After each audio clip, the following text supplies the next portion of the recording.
하나님 말씀 구약성경 신명기 28장 말씀 보겠습니다. 신명기 우리 28장 1절에서 6절까지 말씀 보겠습니다.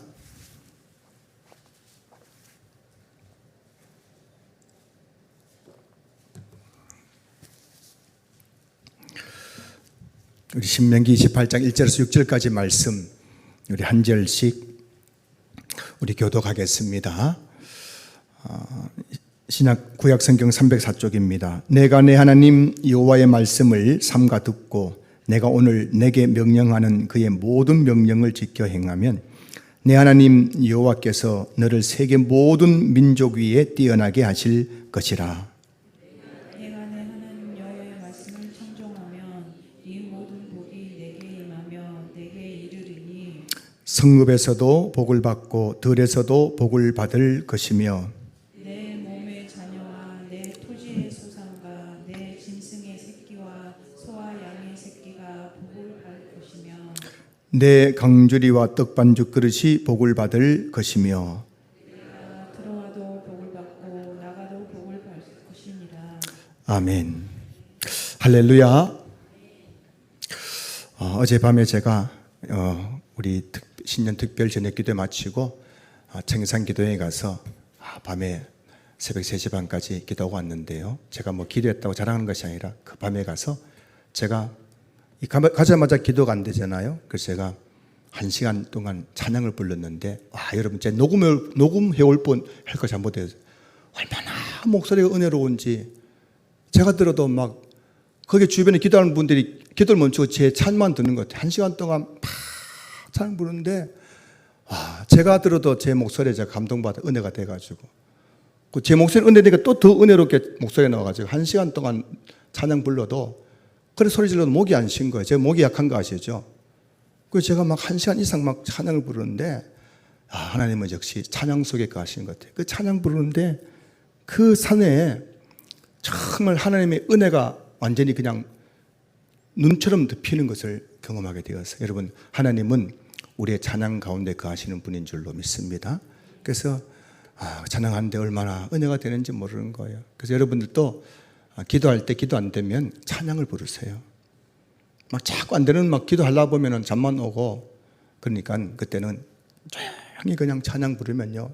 찬양에 깊이 들어가면 그 다음에 기도문이 열리게 될 줄로 믿습니다. 그러면 시간 간 줄 몰라요. 10시 반에 도착했는데 새벽 3시 반이 그냥 눈 깜짝을 뜨니까 새벽 3시 반이에요. 그런 은혜가 찬양으로부터 시작되는 줄 믿습니다. 그래서 우리 성도님들이 늘 찬양을 또 즐겨하고 정말 그 찬양 속에서 하나님을 만나는 그런 은혜가 있었으면 좋겠습니다. 신년 특별 저녁 기도회를 벌써 5일째 되는데요. 저 개인적으로도 참 이 시간이 은혜 시간인 이유는 연초에 바쁘지만 무엇보다 우리가 기도한 일에 힘쓸 때에 하나님께서 내 바쁨을 통해서 이루는 것보다 더 놀라운 일들을 우리에게 행하시기 때문에 기대가 되고 또 이 시간들이 기다려지는 것 같습니다. 여러분도 신년 특별 저녁 기도에 오시니까 참 좋으시죠?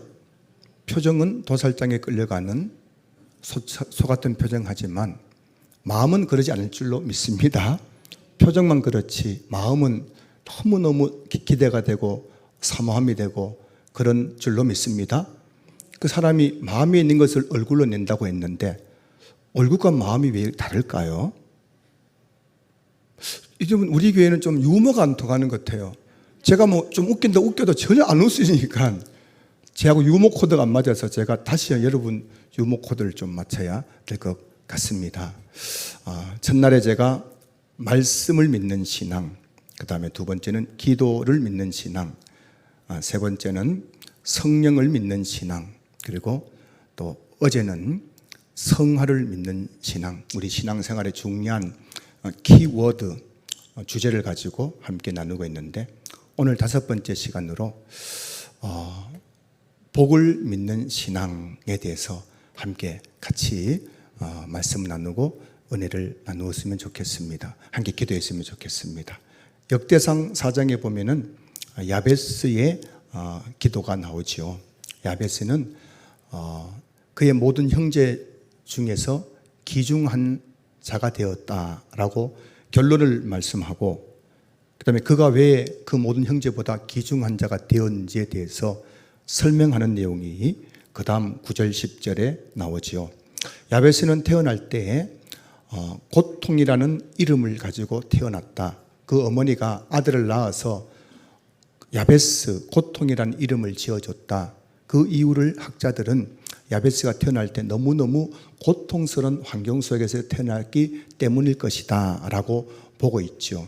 여하튼 야베스는 태어났을 때는 진짜 별 볼 일 없는 인생, 고통스러운 인생을 살아갈 수밖에 없는 환경에 있었지만, 그러나 그 야베스가 나중에 장성한 후에는 그의 모든 형제 중에서 존귀한 자, 귀중한 자가 되었다고 그의 인생의 해피엔딩에 대해서 말씀하고 있는데, 그러면 그 비결이 무엇인가? 성경이 말씀하기를 야베스는 날마다 하나님께 기도한 것이 뭐냐면, 하나님 내게 복의 복을 다하여 주시옵소서.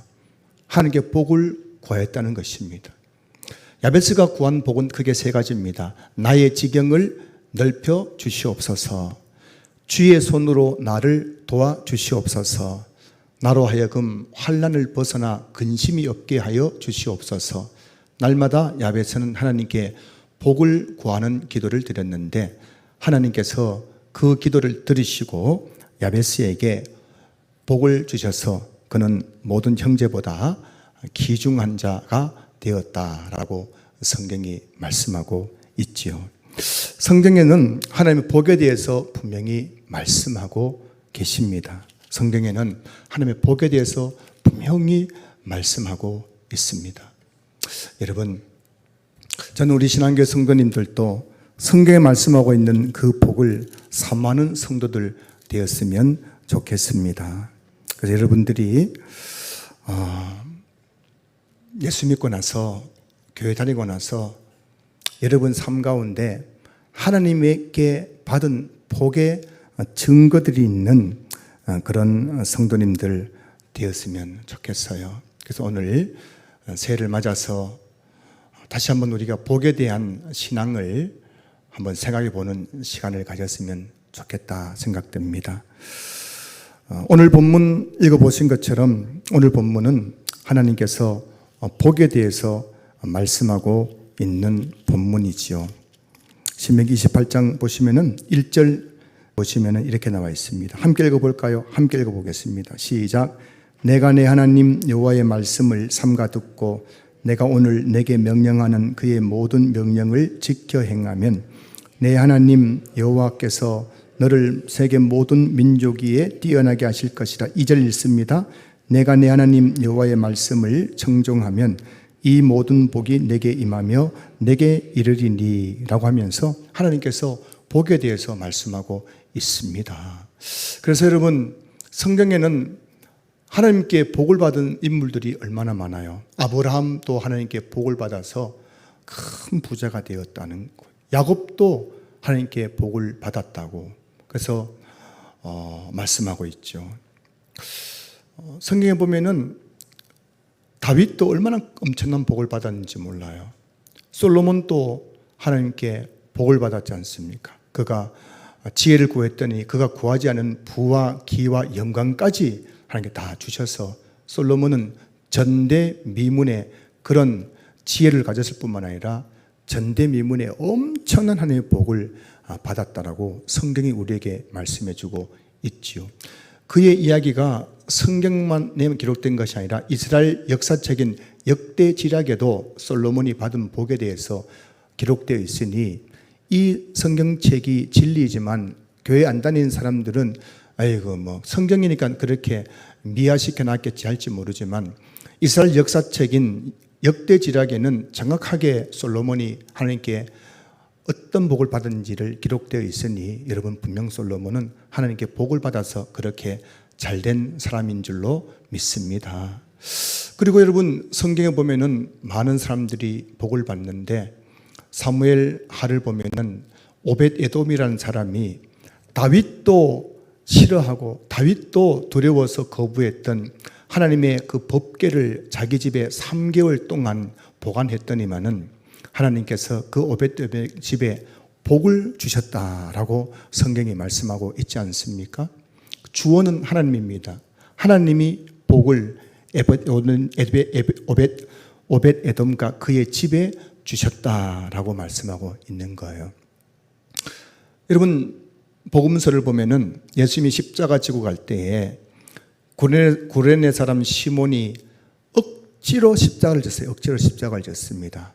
근데 여러분, 그래 억지로 십자가를 졌지만은 하나님께서 예수님의 옛자도 몰랐던 그 구레네 사람 시몬의 집에 구원의 복을 주시고 그 아들과 그 시몬의 아내가 초대교회에 바울의 동역자가 되어서 기둥 같은 일꾼을 쓰임받는 내용을 로마서에서 또 말씀하고 있기도 하지요. 그런데 여러분, 오늘 저와 여러분들이 정말 억지로 하나님을 섬기든 기쁨으로 섬기든 우리가 하나님을 믿고 신앙하고 신앙생활을 하게 되면은 하나님께서 반드시 복을 주신다는 사실을 여러분들이 꼭 기억하시고 2024년도에도 그 복의 주인공들 다 될 수 있기를 주님으로 축복합니다. 근데 여러분, 우리가 모든 일에는 원리가 있잖아요. 과학도 법칙이 있고 모든 학문에도 공식이 있는 것처럼 신앙생활에도 공식이 있다는 걸 아셔야 됩니다. 복이 무질서하게 비과학적으로 주어지는 것이 아니라 하나님의 복은 일정한 법칙을 가지고 있는데 이걸 우리가 알 때 진짜 복을 누리는 삶을 살아가게 되는 것이에요. 그냥 복은 그냥 복 주시옵소서라고 한다고 복을 받는 것이 아니라 성경이 말하고 있는 그 복의 원리를 바르게 알 때 그리고 그대로 행할 때 반드시 우리는 하나님 주시는 그 복을 누리게 될 것인데 첫 번째 원리가 뭐냐면은 오늘 본문 말씀하고 있는 것처럼 2절 내가 내 하나님 여호와의 말씀을 청종하면 이 모든 복이 내게 임하며 내게 이를 것이다 말씀하고 있습니다. 청종이 뭘까요? 청은 뭘 뜻일까요? 들을 청, 종은 무슨 종입니까? 따를 종. 여러분, 우리가 하나님 복을 받는 원리는 뭐냐면 첫 번째 원리는 하나님 말씀을 듣고 순종할 때에 하나님께서 복을 주시는데 이 모든 복이 내게 임할 것이다.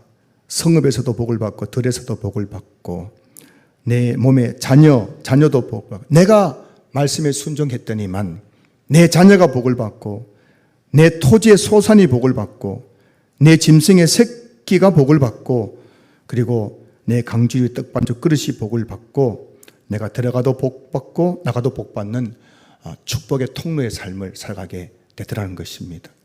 그런데 여러분, 오늘 새해를 맞아서 저와 여러분들이 다시 한번 우리가 또 깨닫고 결심해야 될 것은 하나님의 복은 누가 받느냐? 말씀을 들어야 돼요. 자꾸 들어야 됩니다. 그리고 그 말씀을 삶 속에 적용하고 순종해야 되는 겁니다. 그때에 정말 하나님께서 약속하신 그 복이 우리 삶 가운데 열매를 맺게 되는 것을 보게 될 줄로 믿습니다. 성도 여러분, 뻔한 말씀인 것 같지만은 여러분, 많은 성도님들이 착각하고 있는 게 뭐냐면은 제 서재에 책이 참 많아요. 그런데 제가 착각하는 게 뭐냐면은 거긴 책 중에 절반을 제가 못 읽었거든요. 그런데 제가 착각하는 게 뭐냐면은 다 읽은 것처럼 착각할 때가 참 많아요. 예를 들면 존 스토트 목사님의 그리스도의 십자가, 이만큼 두꺼운 책입니다. 저는 그 책을 읽다가 말았어요. 그런데 목사님들 이야기할 때는 그 책을 다 읽은 것처럼 이야기해요. 존 스토트 목사님의 글쎄 십자가라는 책이 있는데 거기는 뭐 어쩌고 저쩌고 제가 안 읽었군요. 다 못 읽었군요. 근데 제가 다 읽은 것처럼 말할 때가 있는 거예요.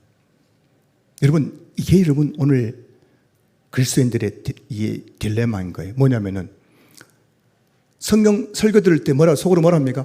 나 저거 다 아는데 아이고 목사님 또 저 설교하네? 아이고 목사님 설교 준비를 못했는가 봐. 또 저 설교하네? 라고 하고 있더라는 겁니다. 핵심 그거 아니잖아요. 또 그 설교한다는 게 아니라 그 설교의 말씀이 뭐냐는 게 중요한 거 아니겠어요? 우리는 그 설교 듣고 저거 언제 설교했던 건데, 저거 언제 들었던 예한데 거기 머물고 있는 거예요. 그게 아니라 그 설교를 반복한 이유가 뭐겠습니까? 제발 좀 그렇게 살라는 거죠. 그렇게 살 때 하나님 주시는 복을 누린다는 것입니다. 이걸 여러분 우리가 놓쳐버리는 거죠. 그러니까 다시 한번 새해에는 여러분 다시 한번 말씀대로 그대로 한번 순종해 보셨으면 좋겠습니다. 보니까요, 마음속에 미워하는 사람을 품고 있으면 기도가 응답될까 안 될까요? 안 됩니다. 마음에 시어머니에 대한 원함 품고 기도하는 며느리 병은 고침받지 못한다고 해요. 성경에 나온 게 아니라 어느 목사님 이 목회 현장에서 그걸 깨달았다고 합니다. 마음속에 누군가를 미워하고 원망한 마음을 품고 여러분 교회 다녀보면은 복 못 받습니다. 기도가 응답 안 됩니다. 그런데 그런 것이 얼마나 큰 죄인 줄 알고 회개를 하고 하나님 앞에 엎드려 회개하고, 주여 내가 시어머니를 너무 미워했으면 용서해 달라고, 내가 잘못했습니다, 앞으로 시어머니 잘 섬기겠습니다, 회개를 하고 그렇게 시어머니를 받들어 섬기면서 나갈 때 그 불치병이 고침받고 그 10년 20년 응답되지 않은 기도가 응답되는 그런 간증이 얼마나 많은지 아십니까 여러분? 그리고 우리는 하나님께서 원수를 미워하라 했습니까? 용서하라 했습니까? 사랑하라 했습니까? 사랑하라 했잖아요. 이게 순종이 안 되니까는 우리는 늘 교회 다니면서도 마음속에 원수가 있는 거, 원수. 그러니 여러분 예배식 은혜 됩니까? 그 여러분 은혜를 못 받는데 무슨 복을 받겠어요? 은혜도 못 받는데 복을 받겠습니까? 다시 한번 새해에는 여러분 말씀 앞에는 무조건 절대 복종 따라서요. 말씀 앞에 무조건 토달지 말고 절대 복종, 절대 복종, 절대 복종. 한번 해보시라고요. 저도 마찬가지고.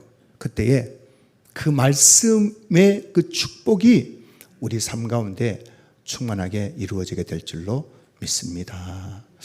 두 번째는 오늘 본문에서는 말씀에 청종할 때 내가 이 모든 복을 준다 했는데, 제가 가만히 이렇게 오늘 이 말씀을 준비하면서 생각했어요. 진짜 교회 다니면서 복 받는 성도가 어떤 성도인가? 두 번째는 교회를 위해 헌신하는 성도입니다.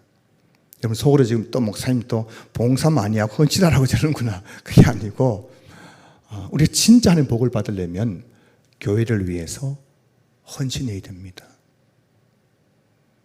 교회를 일요일 날만, 제가 일요일이라고 말하는 이유는 일요일만 주일만 교회에 나오는 사람들에게는 주일은 일요일이에요. 그들 입에서 일요일이라고 일요일.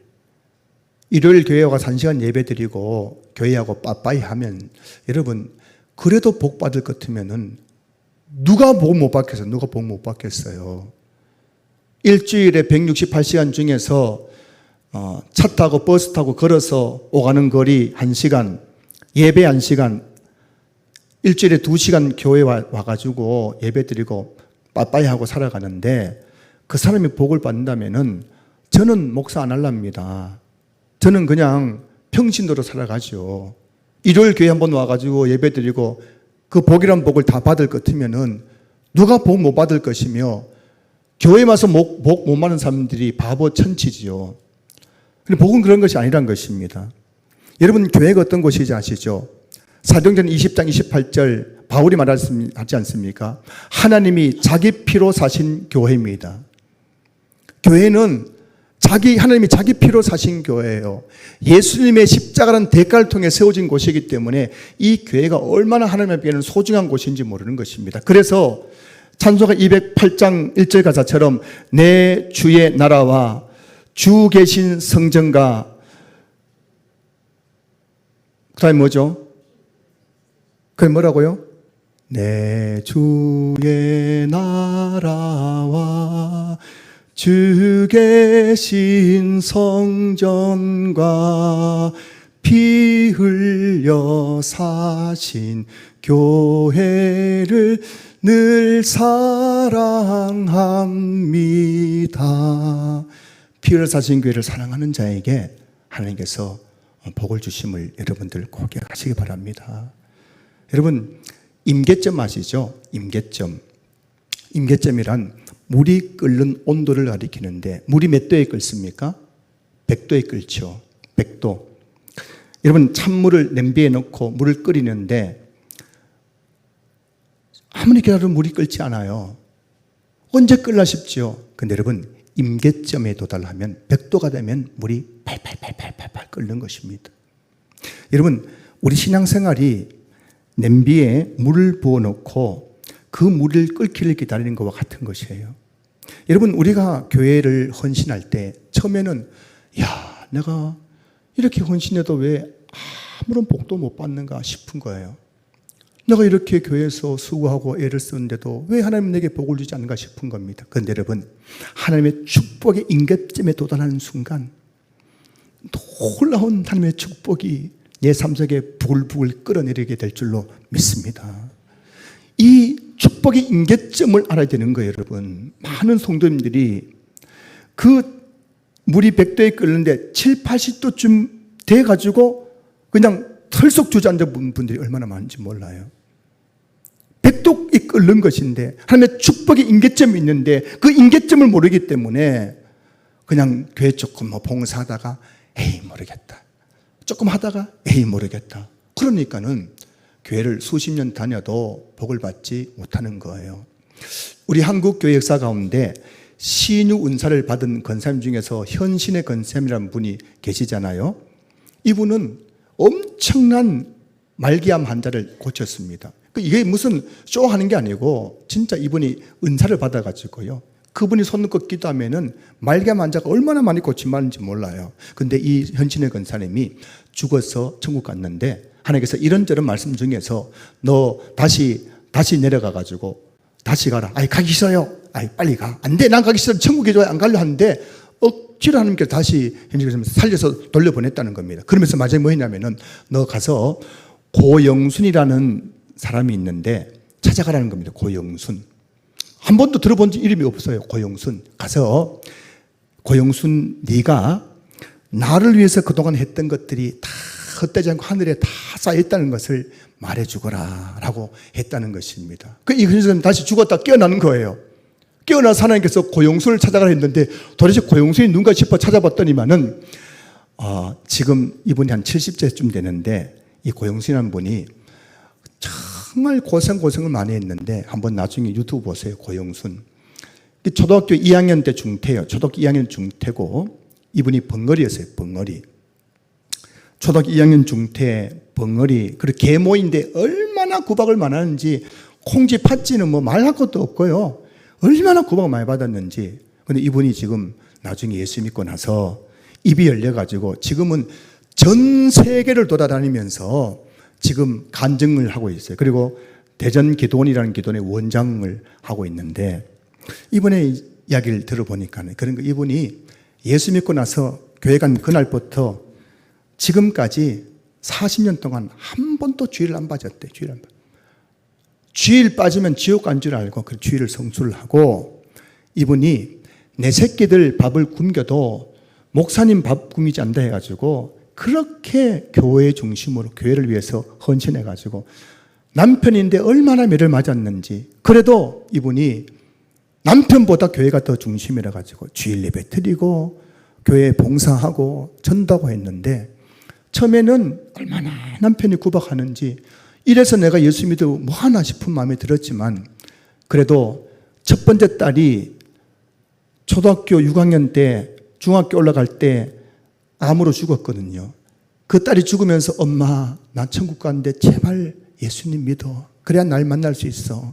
그래서 이분이 교회 다니게 되었는데 내가 천국 가서 내 큰딸 성자 보겠다고 이분이 끝까지 그래 다녔는데 교회 갔더니 벙어리라고 권사님들이 얼마나 구박을 하는지 권사님들이 막 구박을 해가지고 맨날 상처를 받았지만 그래도 이분이 끝까지 교회를 다니고 내 새끼들은 밥 굶고도 내가 교회를 해가지고 돈만 있으면 교회에다가 헌금하고 그렇게 했다는 거죠. 근데 지금 보니까 이분이요 나중에 입도 열리고 뭐 은사 받냐면은 침으로 그 환자들 암 환자를 고치는 은사를 받았어요. 이분이 암 환자 보면은 침 놓을 자리가 노랗게 보인대. 거기다 침을 놓으면 직방으로 낳는다는 거예요. 이번 여러분들, 목사님 저 또 어디서 엉뚱한 소리 듣고 와 저러나. 근데 그런 세계가 있는 거예요. 그분이 그렇게 교회를 위해서 헌신했는데 그때마다 근사님들이 벙어리가 뭐 한다고 구박을 하고 교회 장로님들이 벙어리가 전도하면 전도 안 된다고 전도지 뺏기도 하고 그렇게 해도 이분이 끝까지 했는데 현신의 근사님이 천국 가서 보니까는 그 고영순 근사님이 하나님이 자기 피로 사신 교회에서 그렇게 수고했던 것 하나도 땅에 떨어지지 않고 다 천국에 지금 다 쌓여있다고 그 말 전해주라 해가지고 현신의 근사님이 찾아와가지고 그 말 전했다는 것 아닙니까? 그 현신의 근사님 돌아가시고 지금 고영순 근사님이 한국에 대를 이어가지고 그 신유 사역하고 있는 그런 혼란 일이에요. 이분이 초등학교 2학년 중퇴했고 벙어리였는데 지금은 전 세계 안 가본 데가 없대요. 좋다는 호텔 다 갔답니다. 수백 개 나라 다 관광했답니다. 가는 게 은혜를 주시니까요. 그 교회를 위해서 그렇게 헌신했을 때, 하나님 인계점이 됐을 때, 하나님께 엄청난 복을 주시는데, 그렇게 자기를 구박하고 때리고 바람 피워가지고 딴집 살림했던 남편이 돌아와가지고 지금 장로가 되었고, 하여튼 뭐 이분은 뭐 그렇게 하여튼 교회. 여러분 보고 헌신 강요하는 것이 아니라 이 교회가 하나님에게 어떤 의미인지를 아셔야 되는 겁니다. 여러분 교회를 사랑하셔야 됩니다. 교회를 우습게 보시면 안 되는 거예요. 교회를 홀대해서 잘 될 수가 없습니다. 교회를 무너뜨리는 자는 반드시 하나님의 심판이 있다는 걸 아셔야 됩니다. 이거는 한국교회 역사가 말하고 있는 겁니다. 2023 새해 여러분들 주님이 자기 피로 사신 교회를 사랑하고 여러분들이 정말 하나님께서 교회를 위해서 헌신한 자에게 주시는 그 헌신이 하늘에 다 쌓여 있고 하나님의 인계점이 되면 축복의 인계점이 되면 그 모든 축복이 내게 임한다는 사실을 기억하면서 여러분 정말 변함없는 마음으로 그렇게 주님 주의 몸된 교회를 위해서 헌신하는 성도들 되시길 바랍니다.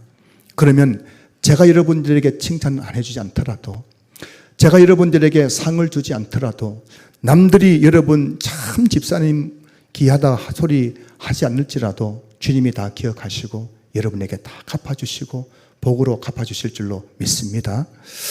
세 번째, 하나님께서 어떤 사람에게 복을 주시는가 봤더니요, 하나님은 물질로 하나님을 섬기는 사람에게 복을 주세요.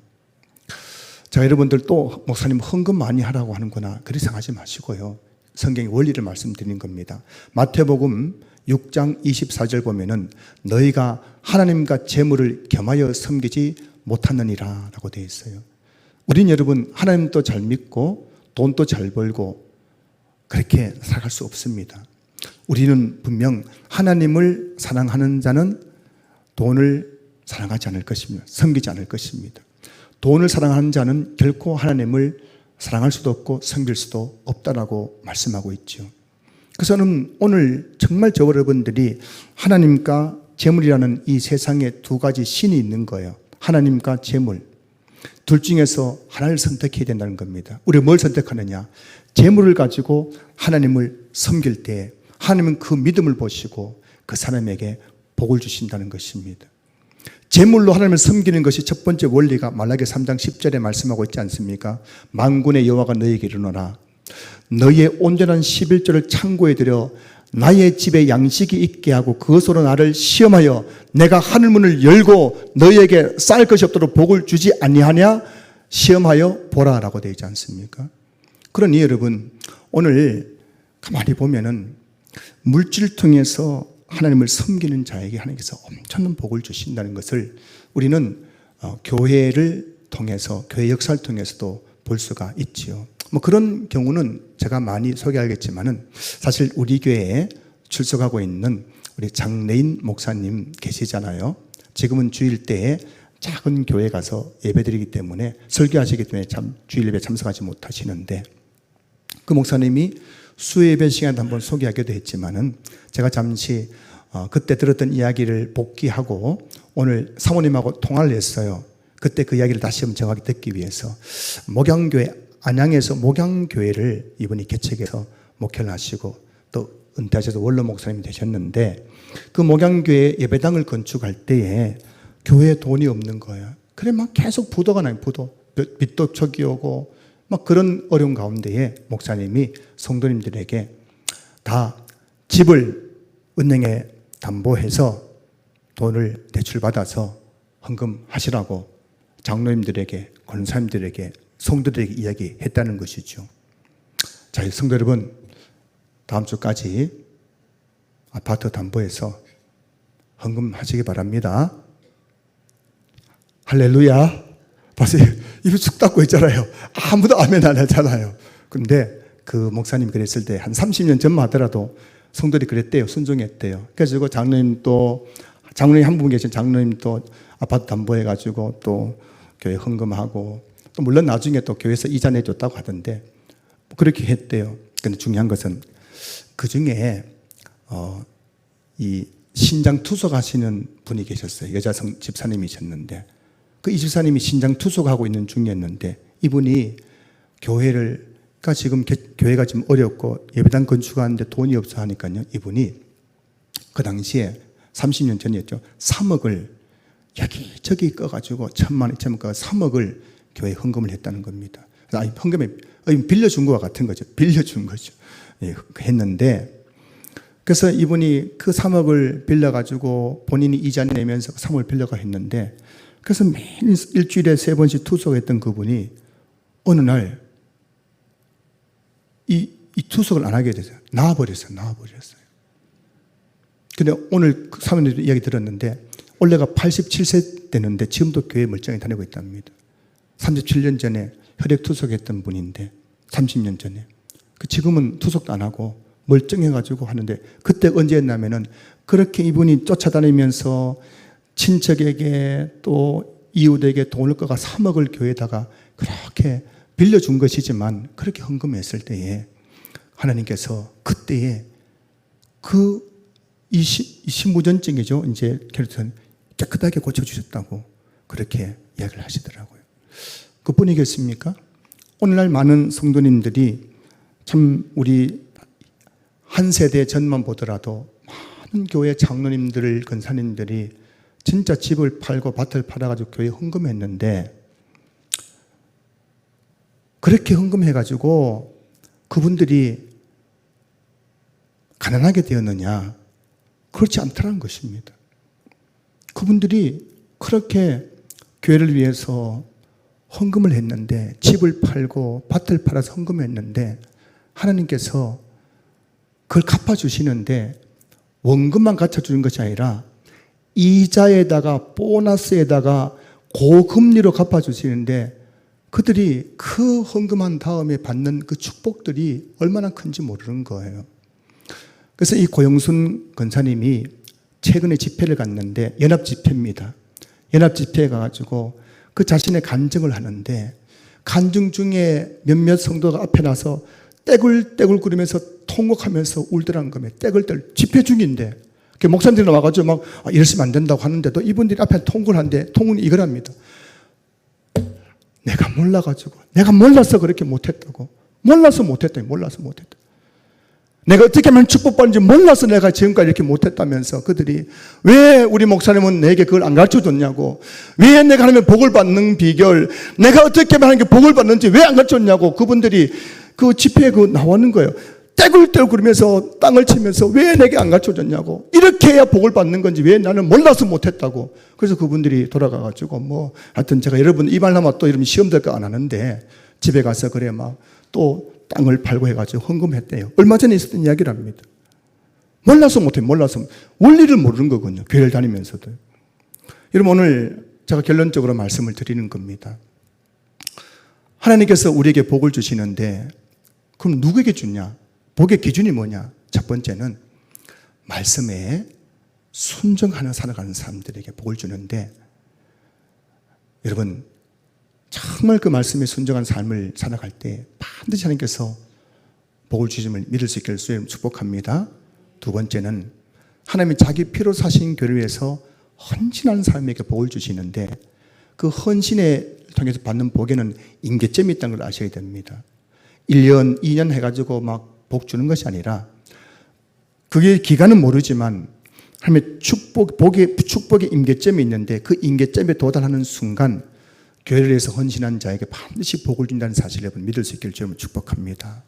세 번째는 하나님께서 물질로 하나님을 섬긴 자에게 반드시 복을 준다는 사실을 여러분들 믿고 정말 기억하면서 2024년 새해에 여러분이 하나님께 주시는 그 복을 받는 주인공들, 그 간증의 주인공들 다 될 수 있기를 주님의 이름으로 축복합니다.